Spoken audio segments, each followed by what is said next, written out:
없도다 천사를 찬송하리 내게 나를 지소서 그 소가시 그 사랑 항상 찬송합니다 주의 뜻이 본다 이때까지 왔으니 이와 같이 천국으로 이르기를 바라네 하나님의 품을 떠나 죄에 빠진 우리는 예수를 원하시오 보혈을 흘려주셨네 주의 은혜와 은혜만도 일생 빚진 자들은 주의 은혜 사슬에서 나를 주께 내소서 우리 마음은 연약하여 범죄하기 쉬우니 하나님 받으시고 천국에 우리 마음은 연약하여 우리 마음은 연약하여 범죄하기 쉬우니 하나님 아리시고 천국에 주소서 박수 치면서 처음 부르는 찬양인데 주 안에서 기뻐해 같이 찬양하시겠습니다.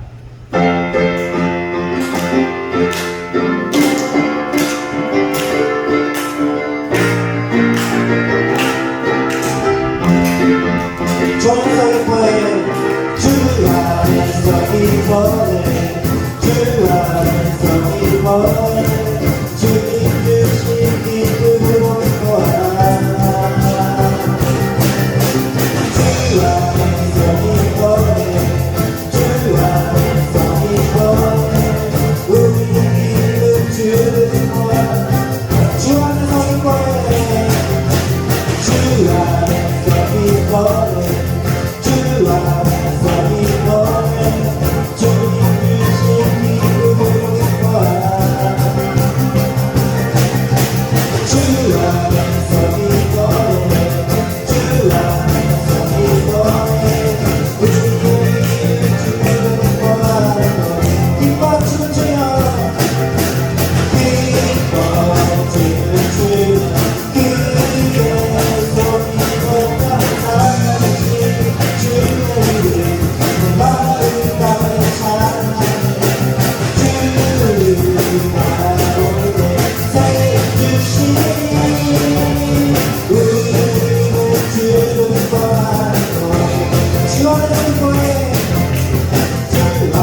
고백하시겠습니다.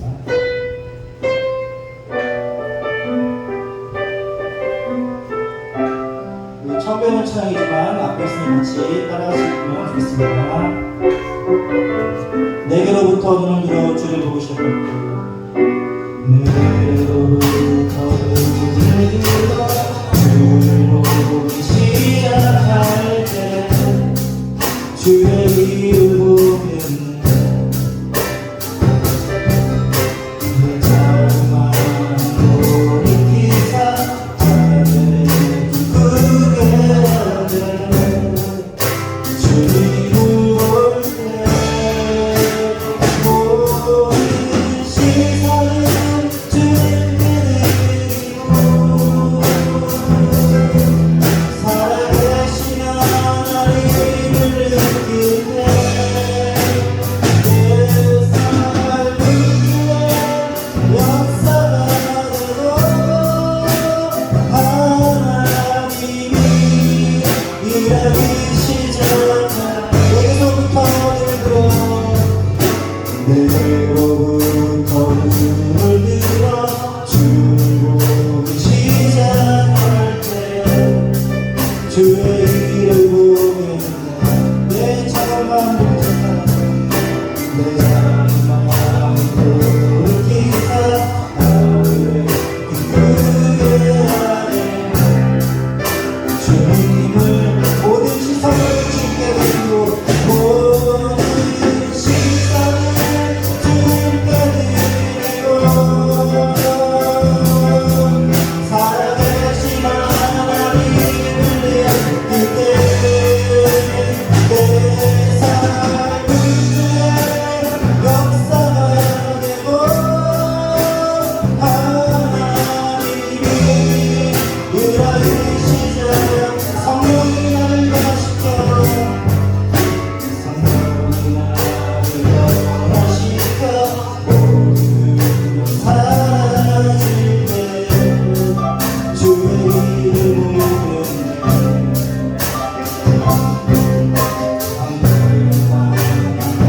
눈에서 주가 말게 되리 주님을 볼 때 모든 시선을 주님께 드리고 살아계신 하나님을 느낄 때내 삶은 주의 나라가 되고 하나님이 일하기 모든 시선을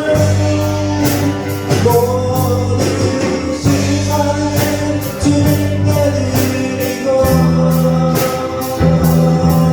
살아계신 하나님을 느낄 때내 삶은 주의 나라가 되고 하나님이 일하기 시작 모든 시선을 주님께 드리고 살아계신 하나님을 느낄 때 세상은 주의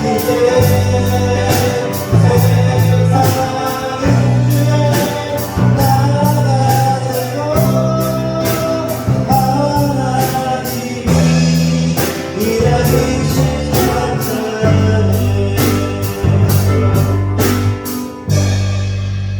전능사 천지를 만드신 하나님 아버지를 내가 믿사오며 그 아들 우리 주 예수 그리스도를 믿사오며 이는 성령으로 잉태하사 동정녀 마리아에게 하시고 본디오 빌라도에게 고난을 받으사 십자가에 못 박혀 죽으시고 장사된 지 사흘 만에 죽은 자 가운데서 다시 살아나시며 하늘에 오르사 전능하신 하나님 우편에 앉아 계시다가 저리로서 산자와 죽은 자를 심판하러 오시리라.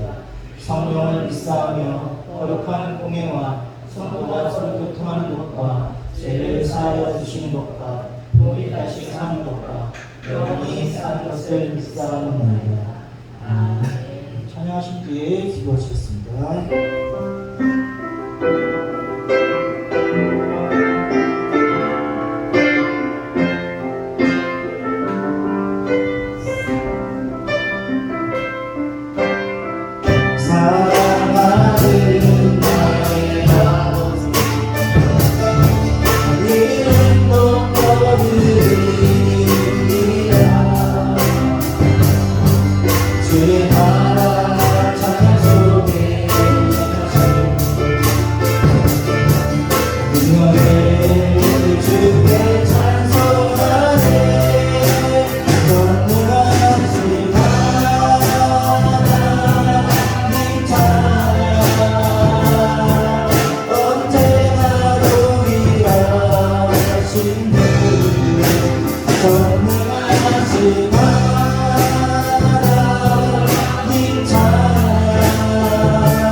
아침 저녁 선선한 계절이 왔습니다. 저희들 지나간 8개월을 뒤돌아볼 때 과연 열심히 했나 어려운 이웃을 뒤돌아봤나 여러 가지 많은 반성을 하게 됩니다. 주님 나태해지려는 저희 마음을 붙잡아 주시고 은혜 내려 주시옵소서.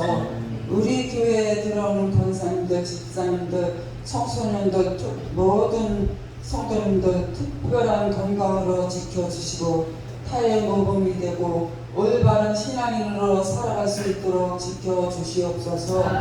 주님, 아직은 교회의 빈자리가 너무나도 많습니다. 저희들 선한 영향력으로 많은 사람이 교회에 올 수 있도록 인도하여 주시옵소서. 다니엘을 오신 황영환 목사님, 김민청 목사님, 두 분 목사님 특별한 건강으로 축복하시고 그 말씀으로 살아가는 저희들 한 주간도 열심히 살아갈 수 있는 힘과 용기도 주시옵소서. 감사드리며 사랑 많은 예수님의 이름으로 기도드립니다.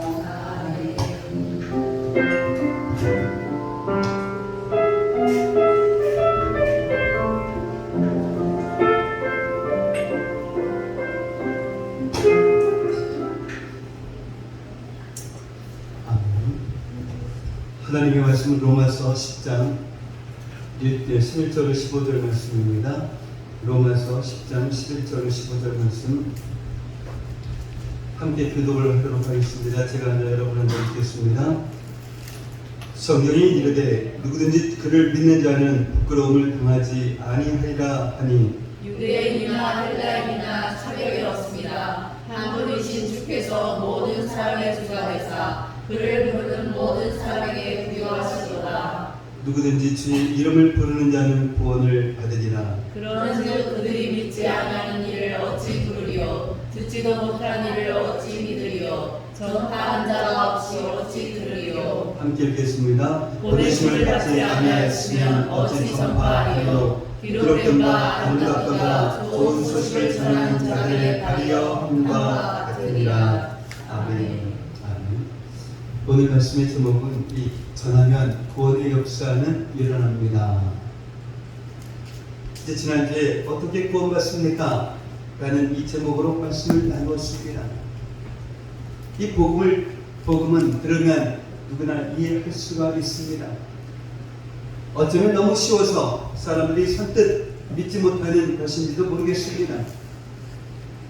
힘들고 어려우면 정말 거기에 구원이 있다라고 생각할지도 모르겠습니다.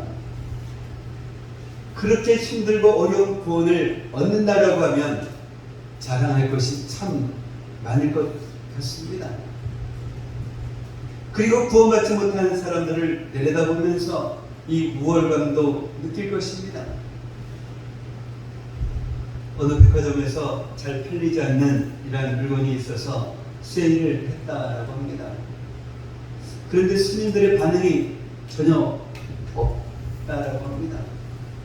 그래서 혹시나 하는 마음으로 이 가격표에 동그라미를 하나 더 붙였더니 불티나게 팔렸다라는 것입니다. 우리 안에는 이러한 허영심, 우리 안에 있는 이 허영심을 잘 보여주고 있는 그러한 이야기입니다. 다른 사람들이 쉽게 사지 못하는 이러한 물건을 내가 살 수 있을 만큼 돈이 있다라고 하는 것을 자랑하고 싶은 그 허영심 말입니다. 우리 안에는 이처럼 자신의 힘과 노력과 능력으로 무엇을 얻고 또한 그것을 자랑하고 싶은 그러한 마음이 있습니다. 근데 심각한 것은 이런 모습이 종교 생활에도 그대로 나타날 수 있다는 것입니다. 그래서 이 구원받기 위해 우리가 할 수 있는 일은 아무것도 없습니다. 오직 하나님의 은혜로 구원받는 것이며 오직 믿음으로 구원받는 것입니다. 라는 이 복음 앞에 정말 그것만으로 구원받을 수 있습니까? 하는 의심을 갖는 것입니다. 이 속된 말로 공짜로 구원받는 것이 싫은 것입니다. 구원받기 위해 무엇인가 한 것이 있어야 떳떳한 것 아닙니까? 구원받기 위해서 남들이 못하는 그 무엇을 해야 자랑할 수 있을 것 아닙니까? 그런데 이 구원을 받기 위해 아무것도 할 필요가 없다고 하니, 뿐만 아니라 구원받기 위해 우리가 할 수 있는 것이 아무것도 없다고 하니 싫을 수밖에. 이것이 우리 안에 있는 이런 교만함, 그 교만함입니다. 구원받기 위해 우리가 할 수 있는 일이 아무것도 없는 것은 이미 예수님께서 다 하셨기 때문입니다. 그냥 우리는 값없이 받은 그러한 구원이지만 예수님은 우리를 위해서 생명을 주셨습니다. 그러니 이 구원은 값싼 구원이 아닙니다. 값비싼 구원입니다. 너무나 값비싼 구원이어서 우리의 힘으로는, 우리의 능력으로는 살 수가 없습니다. 우리가 가진 이 모든 것으로도 살 수가 없습니다. 그래서 하나님께서 이 값비싼 구원을 우리들에게 선물로 주신 것입니다. 그래서 누구든지 이 믿음의 손을 내밀어서 하나님께서 주시는 이 구원의 선물을 받기만 하면 되는 것입니다. 마음으로 예수님의 그 십자가와 부활을 믿고 입으로 예수님을 주님으로 시인하는 것입니다. 그러면 구원을 받습니다. 오늘 본문 7절 말씀을 보면 정말 이 누구든지 예수님을 믿는 자는 부끄러움을 당하지 않는다라는 것입니다. 이 부끄러움을 당하지 않는다라고 하는 것은 최후 심판의 날 하나님 앞에서 이 부끄러움을 당하지 않는다라는 이 말씀입니다. 하나님 앞에서 부끄러움을 당할 자가 누구입니까? 죄인이죠. 최후 심판의 날 일평생 자신이 지었던 이 죄가 하나님 앞에서 낱낱이 드러날 것입니다. 자신이 알고 지은 죄, 모르고 지은 죄, 또한 죄라고 생각하지 않았던 이런 죄까지 말입니다. 그때는 어느 누구도 하나님 앞에서 자신의 죄인이 아니라고 변명할 수 없습니다. 자신이 지은 이 죄를 자신의 눈으로 똑똑히 보기 때문입니다. 너무 부끄러워서 이 고개를 숙일 수밖에 없을 것입니다. 그때는 어느 누구도 하나님 앞에서 자신은 죄인이 아니라 라고 변명할 수가 없게 됩니다. 그러나 예수님을 믿는 자는 하나님 앞에서 부끄러움을 당하지 않습니다.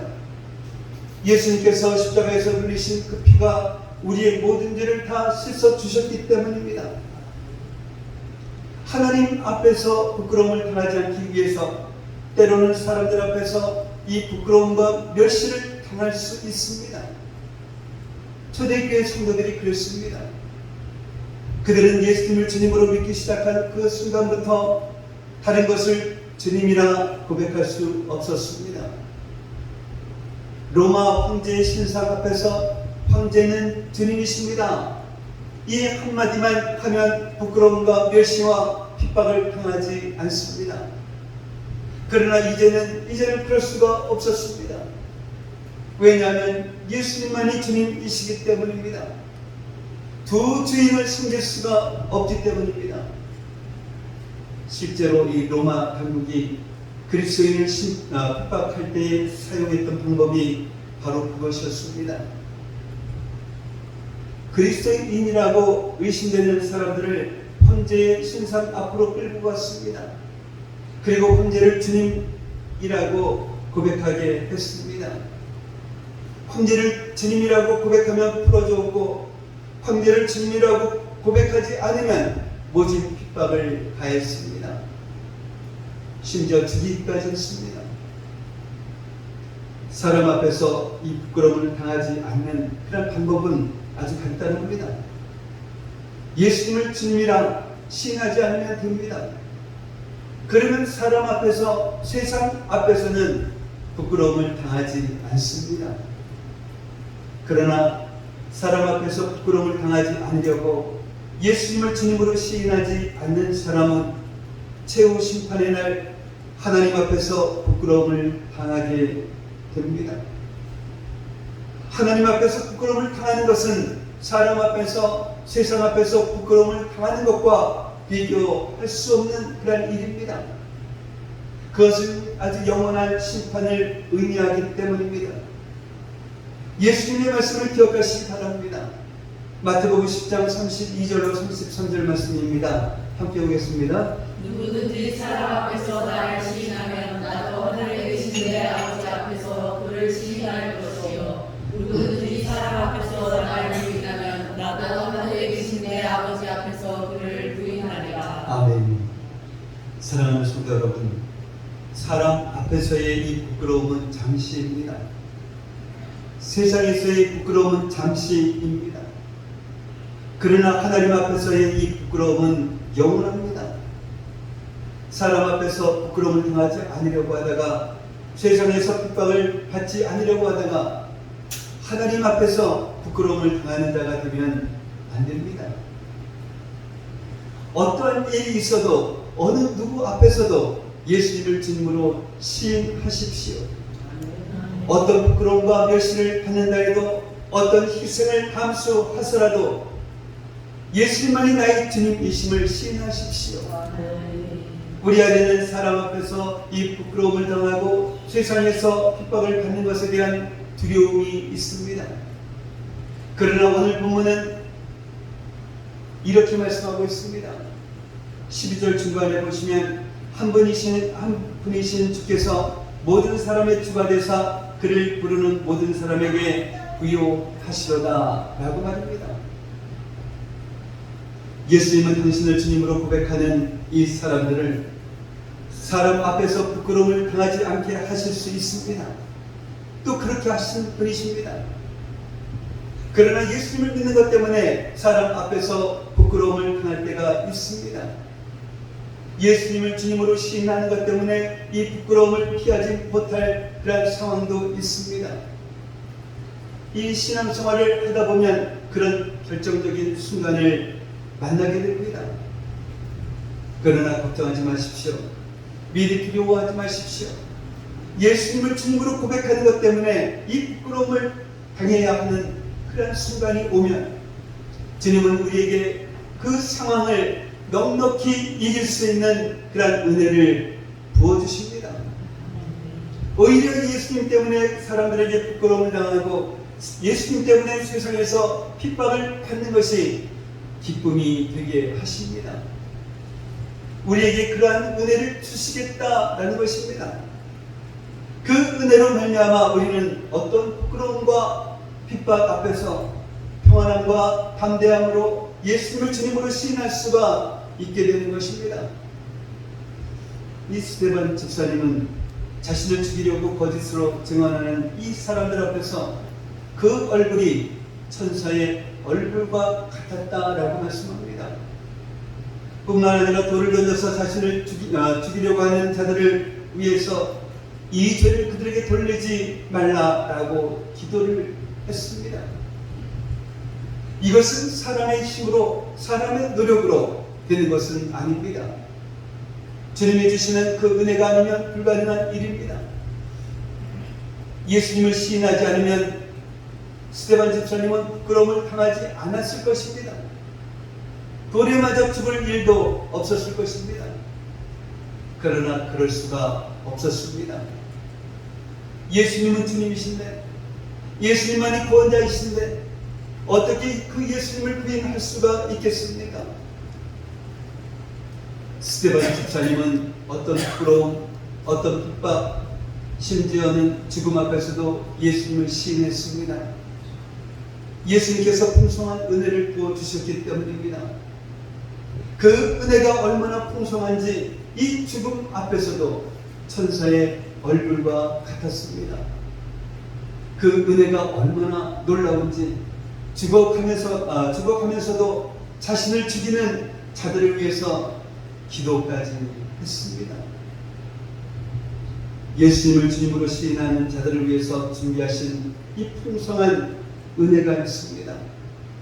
어떤 부끄러움도, 어떤 핍박도, 죽음까지도 넉넉히 이길 수 있는 그런 풍성한 은혜가 있습니다. 그래서 바울 사도는 11절과 12절에서 언급한 것을 13절에서 다시 한번 강조해서 말씀합니다. 누구든지 주의 이름을 부르는 자는 구원을 받으리라 라고 말합니다.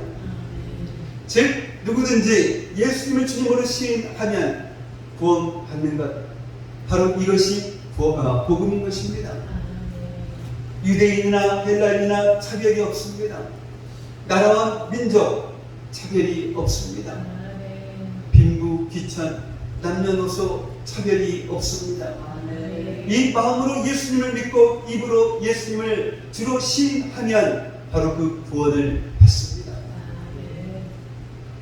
그러나 이 지구상의 한 3분의 2가량은 아직도 예수님을 주님으로 부르지 않고 있습니다. 예수님을 믿지 않기 때문에 예수님을 주님으로 부르지 못하는 것입니다. 그들 중에는 예수님의 이름을 들었지만 예수님을 믿지 않는 자들도 있습니다. 예수님 당시에 대부분의 유대인들이 그랬던 것처럼 말입니다. 그들은 예수님의 그 말씀을 직접 들었고 또한 예수님이 행하시는 그 기적을 또한 그 표적을 직접 보았습니다. 뿐만 아니라 제자들이 예수님의 십자가와 부활을 전하는 것을 수도 없이 들었습니다. 그럼에도 불구하고 예수님을 믿지 않았습니다. 지금도 그런 사람들이 많이 있습니다. 그러나 예수님의 이름을 듣지 못해서 복음을 듣지 못해서 예수님을 믿지 못한 사람들도 많습니다. 예수님의 그 이름을 듣지 못했는데 어떻게 예수님을 믿을 수가 있겠습니까? 최소한 예수님의 그 이름이라도 들어야, 한 번만이라도 복음을 들어야 예수님을 믿을 수 있을 것 아닙니까? 믿어야 예수님을 주님이라 부를 수 있지 않겠습니까? 그러면 왜 지금도 예수님의 이름을 듣지 못한 사람들이 있을까요? 왜 지금도 한 번도 복음을 듣지 못한 사람들이 있을까요? 이 전하는 자가 없기 때문입니다. 전파하는 자가 없기 때문입니다. 그래서 성경은 이렇게 말씀합니다. 14절 말씀입니다. 그런지 그들이 믿지 아니하는 이를 어찌 부르리요? 듣지도 못한 이를 어찌 믿으리요? 전파하는 자가 없이 어찌 들으리요? 라고 말합니다. 이 먼 나라의 이야기를 할 것도 없습니다. 지금 우리가 살고 있는 이 나라가 바로 그렇습니다. 이 나라가 아마존 정글이라면 이해가 됩니다. 아프리카의 밀림 속에 있는 부족이라면 이해가 됩니다. 이슬람교가 국교인 중동 국가라면 이해가 됩니다. 태어날 때부터 죽을 때까지 온통 불쌍만 보이는 그런 나라라면 이해가 됩니다. TV도 신문도 또한 책도 없고 글도 읽을 줄 모르고 글조차도 없는 미개한 나라라면 이해가 됩니다. 그러나 우리나라가 어떤 나라입니까? 경제 대국입니다. 교육 수준, 문화 수준, 시민 의식이 높은 그런 나라입니다. 세계에서 둘째가라면 서로할 높은 도덕성을 가지고 있는 그런 나라이기도 합니다. 통계적인 자료가 없기에 정확히 말씀드릴 수는 없지만 이런 나라에서 예수님의 그 이름을 한 번도 들어보지 못했다라고 하는 사람들이 생각보다 많다라는 것입니다. 예수님의 그 이름을 들어본 적이 있습니까? 라고 물으면 많은 분들이 예수님의 이름을 들어본 적이 없다라고 대답합니다. 예수님의 그 이름을 들어보았다라고 하는 분들에게 다시 한번 묻습니다. 어디서 들어보았느냐? 라고 말입니다. 그러면 크리스마스를 앞두고 TV에서 크리스마스 특집 방송을 할 때 들어본 적이 있다라고 말합니다. TV에서 다루는 이 특집 방송이 복음을 말하겠습니까? 예수님의 그 십자가와 부활을 말하겠습니까? 물론 예수님의 그 십자가를 다룰 수도 있겠지. 그러나 이 세상은 예수님을 이 박해주의자로 소개합니다.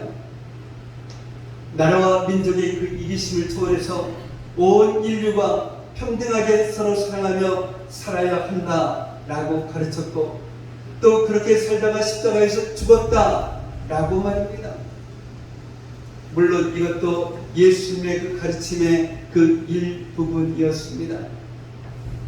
그러나 성경을 한 번만 읽어도 예수님께서 이 세상에 오신 그 이유가, 그리고 십자가에서 죽으신 것이 바로 우리의 죄 때문이며 우리에게 영원한 생명을 주시기 위한 것을 알 수 있습니다. TV를 통해서 예수님의 이름을 들어보았을지는 모르지만 이 복음을 들을 수는 없습니다. 오히려 예수님에 대해서 잘못 알게 됩니다.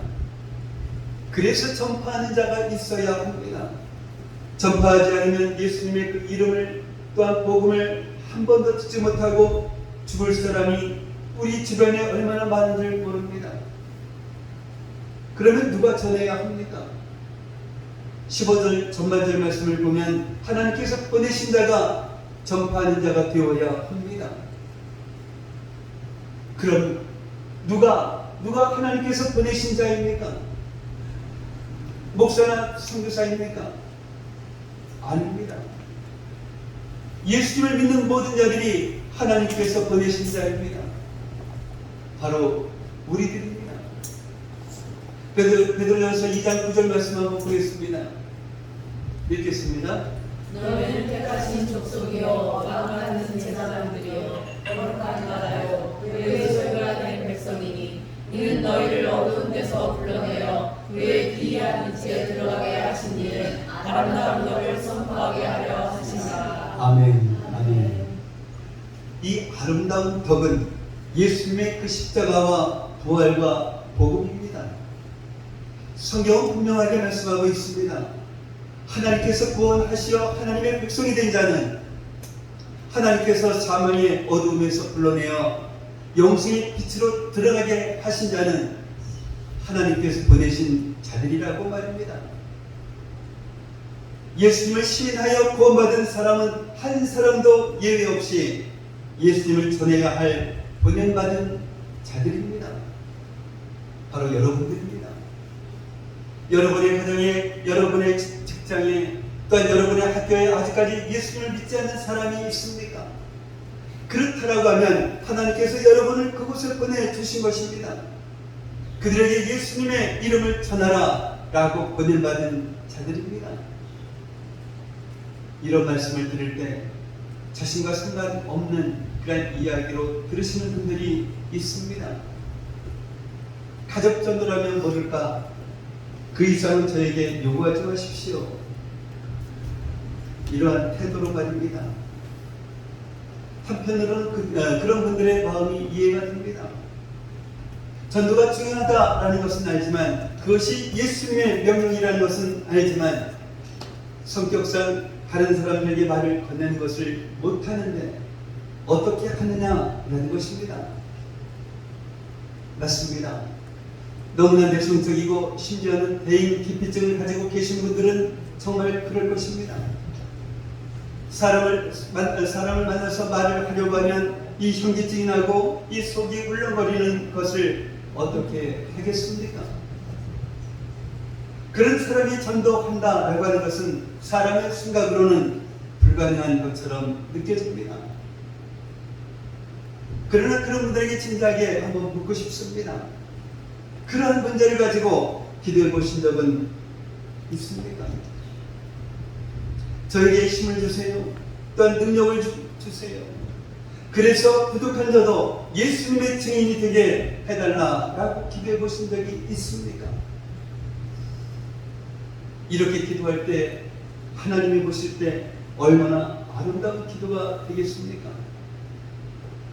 이러한 기도를 들으시는 하나님의 마음이 얼마나 기쁘시겠습니까? 그런데 이 전도는 영적 전쟁입니다. 마귀가 가장 싫어하는 것이 이 전도인데 우리를 가만히 두겠습니까? 이런저런 이유와 핑계와 사건을 만들어서 우리로 하여금 전도하지 못하게 하는 것입니다. 그래서 전도를 위해 기도해야 합니다. 어떤 분들은 아는 것이 없어서 전도를 못한다 라고 말씀하기도 합니다. 이제 갓 예수님을 믿었는데, 교회 나온 지 얼마 안 됐는데, 성경도 하나도 모르는데 내가 어떻게 전도합니까? 라고 말입니다. 그러나 우리는 모두 예수님의 증인입니다. 이 증인의 임무는 내가 보고 들은 것을 그대로 전하는 것입니다. 예수님의 그 십자가와 부활을 전하면 됩니다. 예수님을 믿으면 구원받습니다. 이렇게 선포하면 되는 것입니다. 이 전도는 설명하는 것이 아닙니다. 상대방이 무엇을 물을까 걱정하지 마십시오. 이 빌립이 예수님을 만나고 너무나 기뻤습니다. 메시아를 만났으니, 구원자를 만났으니 말입니다. 그래서 자신의 친구 나다나엘을 찾아가서 전도했습니다. 요한복음 1장 45절 말씀입니다. 보겠습니다. 모세가 율법에 기록하였고 여러 선지자가 기록한 그 일을 우리가 만났으니 요셉의 아들 나사렛 예수이다. 아멘. 이 빌립의 말을 듣고 나다나엘이 오히려 되묻습니다. 요한복음 1장 46절 말씀입니다. 읽겠습니다.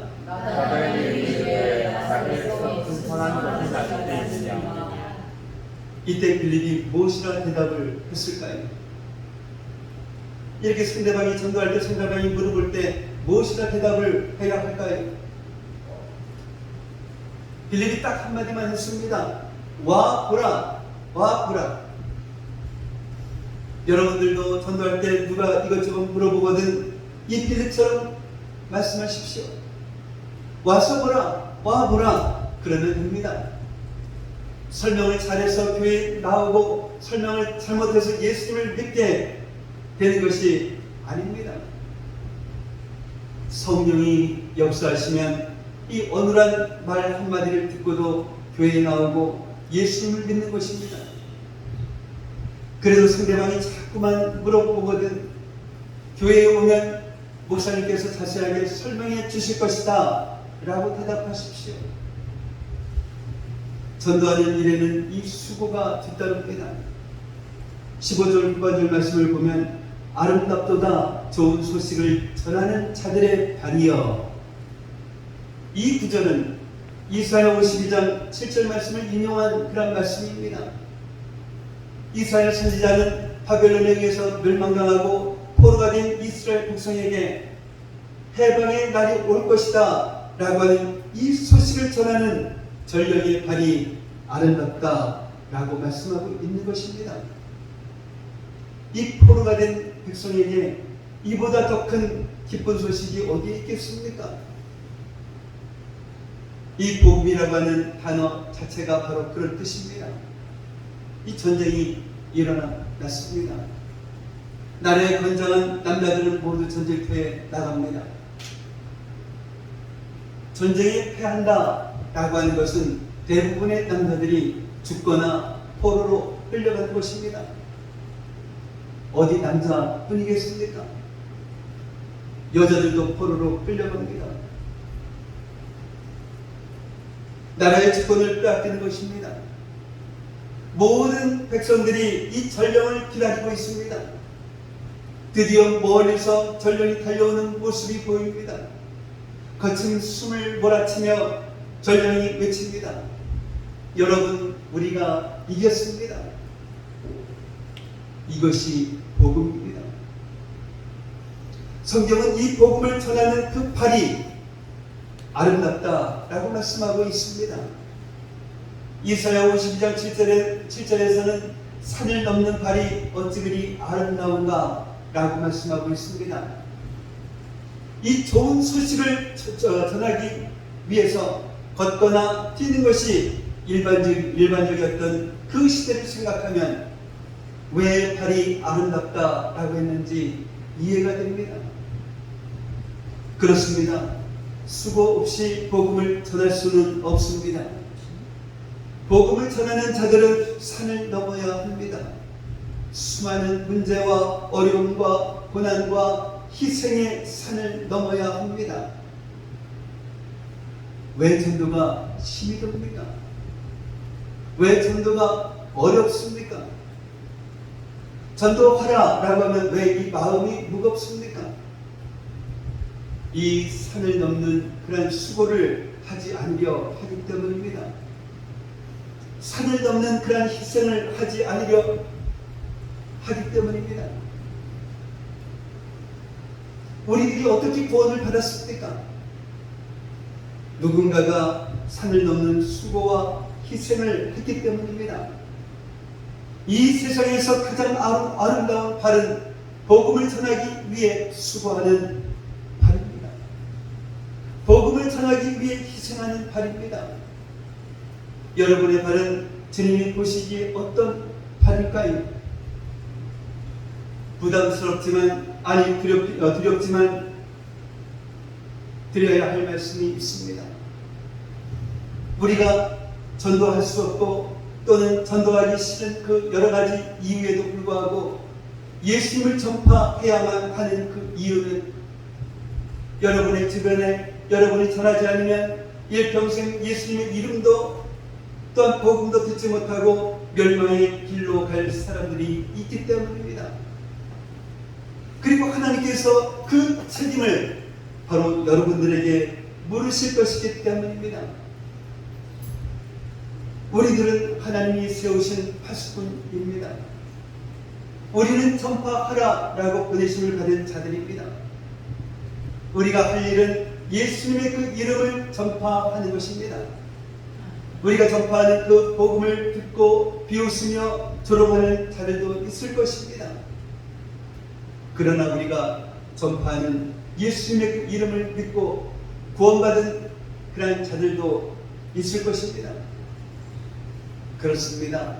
우리가 전하면 이 구원의 역사는 일어납니다. 하나님께서 여러분을 가정으로 또한 직장으로 학교로 보내셨습니다. 뿐만 아니라 주님은 이 세상 땅끝까지 가서 복음을 전하라 라고 명령하셨습니다. 그렇습니다. 우리는 보내심을 받은 그런 자들입니다. 그래서 전파해야 합니다.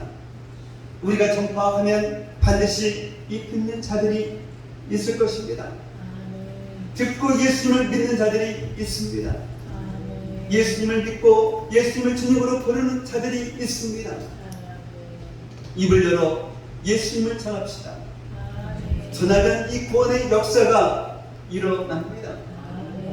이 보내심을 받은 우리는 어디에서든 입을 열어서 이 복음을 또한 살아계신 예수 그리스도를 전하는 그런 저와 여러분들이 되시기를 예수님의 이름으로 축복합니다. 사랑의 아버지 하나님 감사합니다. 구원받기 위해 우리가 할 수 있는 일은 아무것도 없으며 오직 하나님의 은혜로 오직 믿음으로 구원받는다는 사실을 알게 하시고 그래도 구원받기 위해서는 내가 무엇인가 한 것이 있어야 하며 공짜로 받는 것이 실패하고 느껴지는 그런 마음을 갖는 것은 우리 안에 있는 이 교만이라는 사실을 알게 하셨습니다. 그리고 구원을 받기 위해 우리가 할 수 있는 일은 아무것도 없다는 것은 이미 예수님께서 다 하셨기 때문임을, 그리고 값싼 구원이 아니라 값비싼 구원을 선물로 주셨다는 사실을 확실히 믿는 저희들 되게 하옵소서.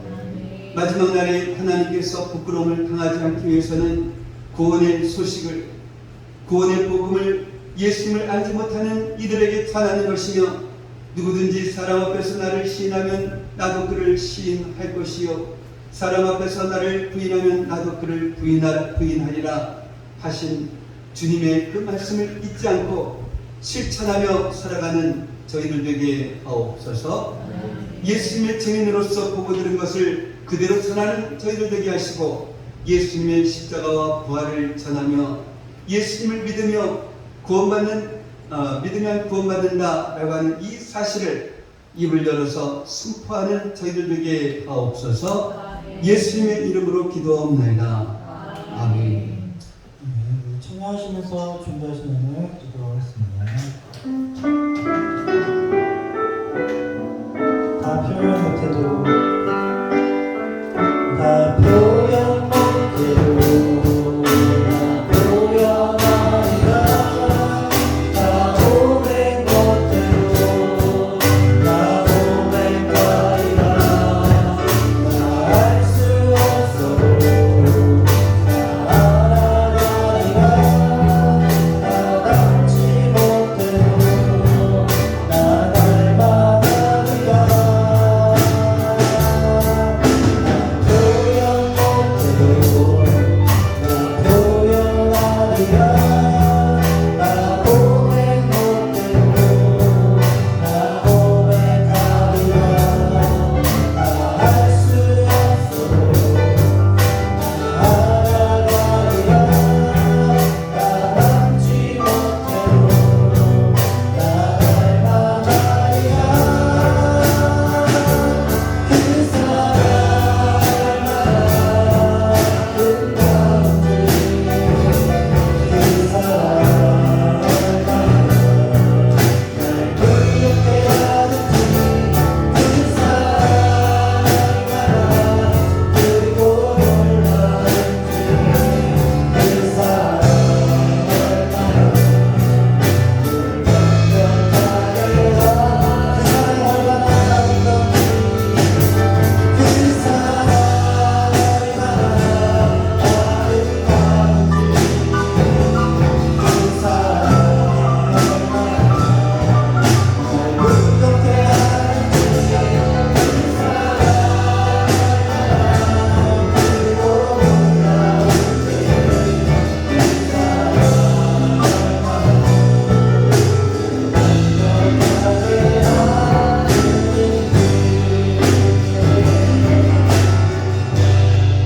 아멘. 들으신 예물을 위해서 기도합니다. 사랑의 아버지 하나님 감사합니다. 다 표현 못해도 다 고백 못해도 다 알지 못해도 주님께서 주신 그 사랑이 얼마나 아름답고 크고 놀라운지를 늘 감사하며 감격하며 살아가는 그런 저희들 되기를 원합니다. 이 시간에 주님께서 주신 그 은혜 너무나도 감사하여서 주님 앞에 예물을 올려드렸습니다. 11조 드렸습니다. 주일 예물 드렸습니다. 감사 예물 드렸습니다. 또한 건강을 주신 것 너무나 감사하고 앞으로도 건강을 지켜주실 줄 믿고 감사 예물을 드리기도 했습니다. 하나님 아버지, 이처럼 올려드린 그 손길 주님께서 기억하시고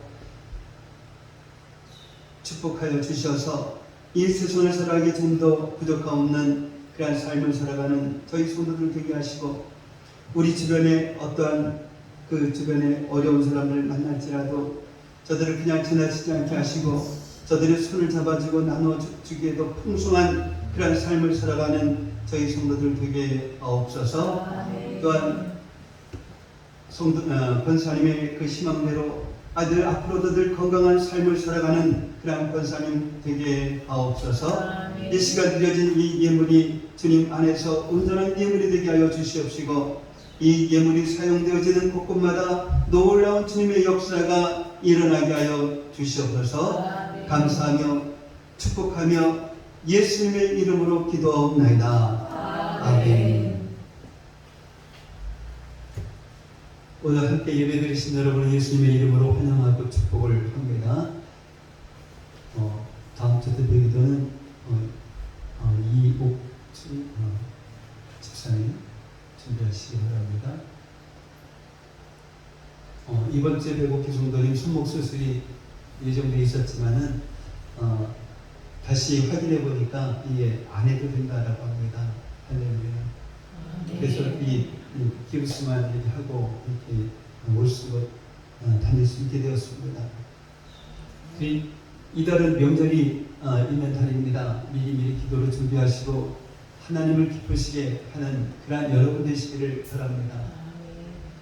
11월 4일 우리 교회에서 마을과 함께하는 이 축제의 한마당을 준비하고 있습니다. 그 위해서 기도해 주시기를 바랍니다.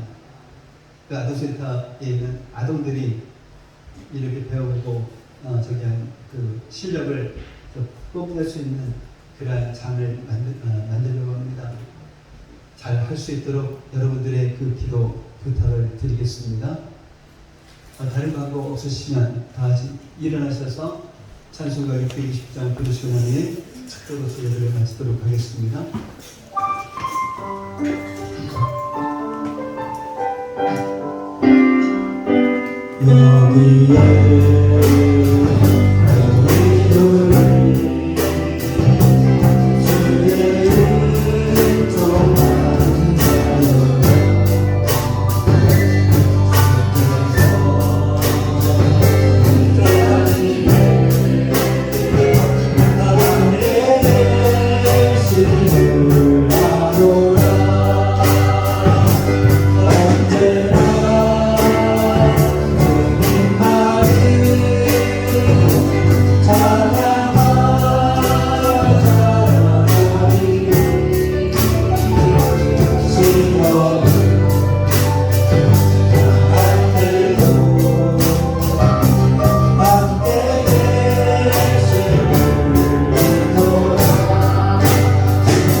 이제는 우리 주 예수 그리스도의 은혜와 하나님 아버지의 무한하신 사랑하심과 내주하시는 성령님의 감화감동 충만 교통하심이 오늘 이 시간 전하면 구원의 역사는 일어난다는 이 제목의 말씀을 듣고 다른 것은 모르더라도 예수님의 십자가와 부활을 전하며 예수님을 믿으면 구원받는다 라고 하는 이 사실을 꼭 전하는 믿음의 자녀들이 되리라 다짐하며 돌아가는 성도들 머리 위에, 성도들의 가정과 모든 생활 위에, 성도들의 직장과 사업장 위에, 그리고 공부하는 학생들 머리 위에 이제로부터 영원까지 함께 있을지어다. 아멘.